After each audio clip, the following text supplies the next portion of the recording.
أرأيتم لو أن ذكرا بباب أحدكم يغتسل منه كل يوم 5 مرات هل يبقى من درجه شيء؟ قالوا لا يبقى من درجه شيء.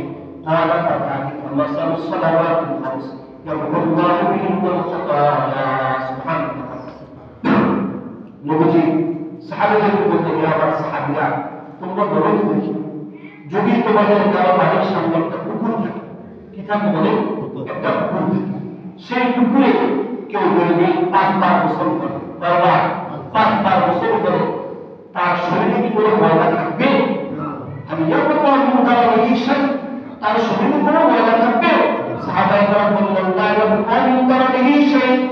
না না না নবীজি, তার শরীরে কোনো ময়লা থাকবে না। নবীজি বললেন ফাদালিকা মাতালুস সালাওয়াতিল 50 ওয়া সাত বছর 5 ওয়াক্ত নামাজের দৃষ্টান্ত এরকম।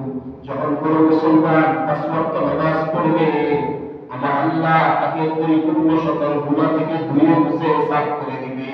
সুবহানাল্লাহ। হুজুর জোহর করি, আসর করি, মাগরিব করি, মাঝে মধ্যে ইশা করি, ফজরে আসতে খুব কষ্ট লাগে।